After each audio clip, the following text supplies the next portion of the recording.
Hey guys, as I sit here, grounding,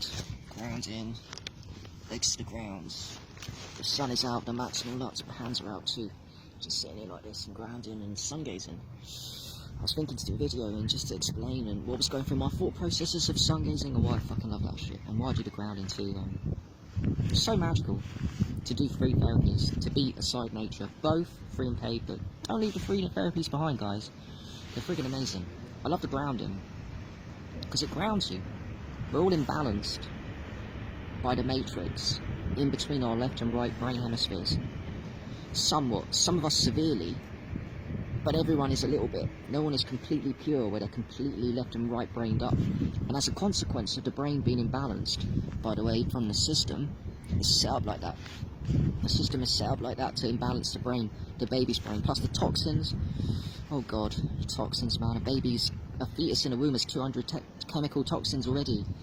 From the start, all these toxins imbalance us, all of the matrix, the schools, learning bullshit. So we've all got that. But my favourite benefit of grounding is it literally rebalances the brain. It sends the negative ions into the brain, and when it gets to the brain, the longer you ground, the more balanced up you get, the more you return to centre. So that's fucking brilliant. But then what you do is you add in the sun gazing, and it does the fucking same thing.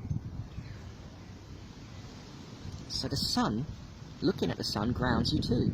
It's one of my favourite reasons to sun gaze. So I'm grounding, which is rebalancing the brain hemispheres. And by the way, when you rebalance the brain hemispheres, the left and the right side of the brain, which are imbalanced, get rebalanced. Another reason to do yoga. When you do yoga, symmetry, like hatha yoga, iyengar yoga, with symmetry and focus, you can rebalance that brain hemisphere. So that's amazing. So grounding, sun gazing, two individual ones that restore the brain back into centre. The sun, when it hits the ocular system, gets into the brain. Whichever sun, even the midday sun with short wave of sun gets into the brain, it rebalances it. You feel more centered. Yep. It's amazing.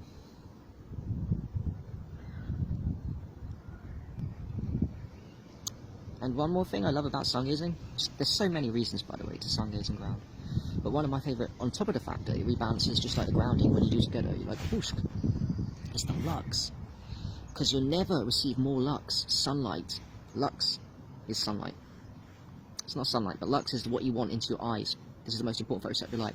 So you can never receive more lux into your eyes than when you do sun gazing.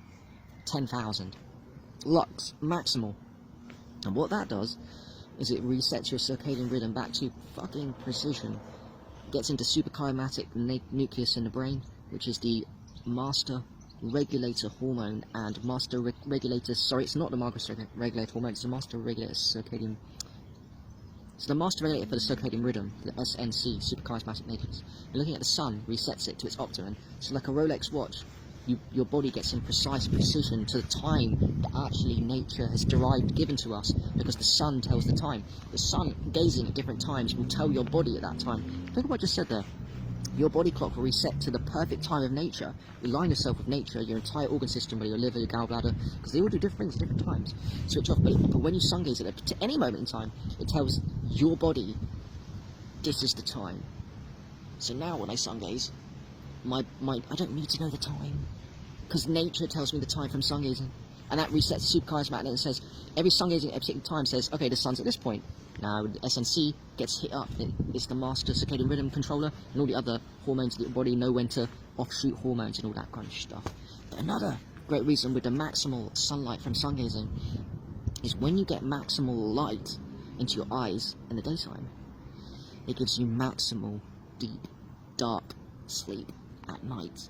So key. This is why one huge reason why sun gazing improves sleep is that the more lux that enters your eyes during the day, even for short spaces of time, but especially the longer the better, so sun gaze for more if you can. But even if you get a couple of minutes of sun gazing during the day, there's no more higher lux at that point to enter the light. Your body remembers that light, and then when it's light, like a duality thing, you need light and dark, you've just got it. You're giving yourself the maximal light to your most important photoreceptor at light in your eyes, and at night time, you can relax and be at peace because you've just had all that light in abundance in the day. That's another reason why it's really important to wear sleep masks. Yes, blindfold your room, make sure there's nothing lit. That's cool, but most important is the eyes. So focusing on the light. The daytime, receive as much light as you can from the sun.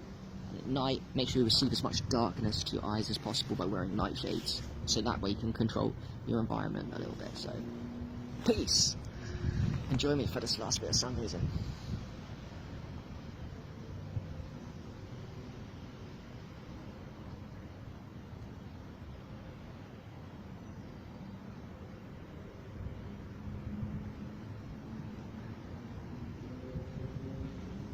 When you're doing it, try and consciously relax your face. And I can speak on this because I'm so tense. My left eye starts opening up. It makes me aware sungazing that I'm not using my left eye normally. It's always my right eye because one of my sides of my hemisphere is weak. So left eye be the right, brain's weak. So I consciously try and relax. I can feel the sungazing opening up, the brain hemisphere imbalance. Relax that face, relax the tension. Ground, sungaze, enjoy life. Peace.